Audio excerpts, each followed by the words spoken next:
प्रभु यीशु ठीक नूह के समय में आ रहे हैं। लोगों में स्वार्थी प्रेम होगा। सत्य का उपदेश करो। ईश्वर को प्रसन्न करने वाले बने, लोगों को प्रसन्न करने वाले नहीं। पूरी दुनिया शैतान की चरम प्रौद्योगिकी से उसके नियंत्रण में है।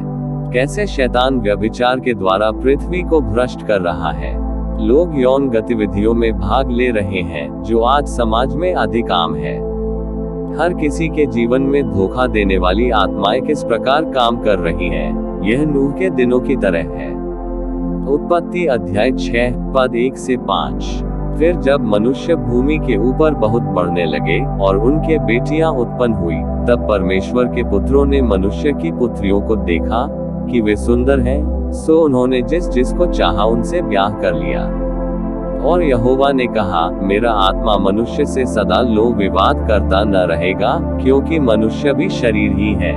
उसकी आयु 120 वर्ष की होगी। उन दिनों में पृथ्वी पर दानव रहते थे, और इसके पश्चात जब परमेश्वर के पुत्र मनुष्य की पुत्रियों के पास गए, तब उनके द्वारा जो संतान उत्पन्न हुए, वे पुत्र शूरवीर होते थे, जिनकी कीर्ति प्राचीन काल से प्रचलित है। और यहोवा ने देखा कि मनुष्यों की बुराई पृथ्वी पर बढ़ गई है, और उनके मन के विचार में जो कुछ उत्पन्न होता है सो निरंतर बुरा ही होता है। मत्ती अध्याय 24 पद 36-37। उस दिन और उस घड़ी के विषय में कोई नहीं जानता, न स्वर्ग के दूत और न पुत्र, परंतु केवल पिता। जैसे नूह के दिन थे, वैसा ही मनुष्य के पुत्र का आना भी होगा। आज भी कई लोगों को सोते समय सपने में शैतान की आत्माएं यौन संबंध बनाती हैं, तो उन्हें लगता है कि यह एक सपना है। लोगों को यह भी नहीं पता कि क्या करें। दरअसल यह हकीकत है। उन दिनों स्वर्गीय प्राणी इसे शारीरिक रूप से करते थे। आज भी बुरी आत्माएं लोगों के साथ ऐसी हरकतें कर रही हैं, और उन्हें यह भी नहीं पता कि उन्हें क्या करना चाहिए। भविष्य में यह नूह के दिनों की तरह और अधिक बढ़ेगा। आज लोग अपने विचारों में व्यभिचार कर रहे हैं, जैसा कि धोखा देने वाली आत्माएं कर रही हैं। यह उस व्यक्ति का इरादा नहीं है, लेकिन फिर भी वह ऐसे विचारों से प्रलोभित होते हैं। लोग प्रलोभन में पड़ जाते हैं। दरअसल यह बुरी आत्माओं की करतूत है। केवल यीशु ही समझ सकता है, क्योंकि वह शारीरिक शरीर में रहता था। मत्ती अध्याय 5 पद 28। परंतु मैं तुमसे यह कहता हूँ कि जो कोई किसी स्त्री पर कुदृष्टि डाले, वह अपने मन में उससे व्यभिचार कर चुका। पहला कुरिन्थियों अध्याय 6 पद 18। व्यभिचार से बचे रहो। जितने और पाप मनुष्य करता है, वे देह के बाहर हैं, परंतु व्यभिचार करने वाला अपनी ही देह के विरुद्ध पाप करता है। शैतान किस प्रकार गुप्त यौन संबंधों और बिना विवाह के संबंधों से लोगों को धोखा देता है, यह दुनिया में गुप्त रूप से आम बात है। व्यभिचार शैतान का एक बहुत ही खतरनाक उपकरण है। वह फोनोग्राफी के आदि लोगों का उपयोग कर रहा है, जो यौन अनैतिकता की लालसा भी है। गुप्त प्रेम संबंध और वेश्यावृत्ति का पालन भी है। अब हम स्पष्ट रूप से समझ सकते हैं कि नूह के वे दिन कैसे थे।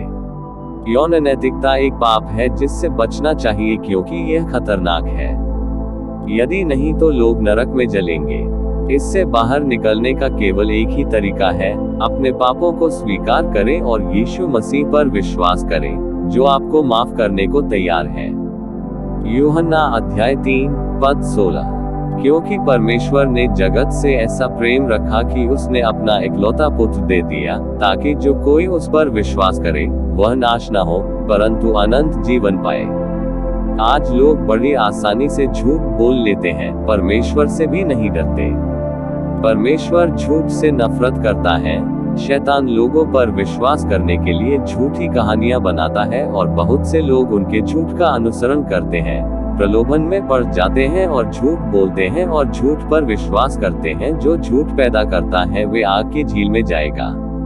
प्रकाशित वाक्य अध्याय 21 पद 8 कहते हैं, पर डरपोकों और अविश्वासियों और घिनौनों और हत्यारों और व्यभिचारियों और टोन्हों और मूर्ति पूजकों और सब झूठों का भाग उस झील में मिलेगा, जो आग और गंधक से जलती रहती है। यह दूसरी मृत्यु है। यदि आपको किसी व्यक्ति का आचरण पसंद नहीं है, तो तलाक शैतान का एक और हथियार है, जो हमारे समाज में आम बात हो गई है। आप उस व्यक्ति को तलाक दे सकते हैं। और लोग सोचते हैं कि यह कोई पाप नहीं है। बाइबल कहती है, मलाकी अध्याय 2 पद 16, क्योंकि इस्राएल का परमेश्वर यहोवा यह कहता है कि मैं स्त्री त्याग से घृणा करता हूँ, और उससे भी जो अपने वस्त्र को उपद्रव से ढांपता है। इसलिए तुम अपनी आत्मा के विषय में चौकस रहो और विश्वासघात मत करो, सेनाओं के यहोवा का यही वचन है। लूका अध्याय 16 पद 18, जो कोई अपनी पत्नी को त्याग कर दूसरी से ब्याह करता है, वह व्यभिचार करता है, और जो कोई ऐसी त्यागी हुई स्त्री से ब्याह करता है, वह भी व्यभिचार करता है। शैतान द्वारा बनाए गए समान लिंगी विवाह, पुरुष का पुरुष से विवाह और स्त्री का स्त्री से विवाह, ये सभी प्रकार के विवाह परमेश्वर की दृष्टि में घृणित हैं। LGBTQ समुदाय सदोम और अमोरा की तरह पूरी दुनिया को बदल रहे हैं।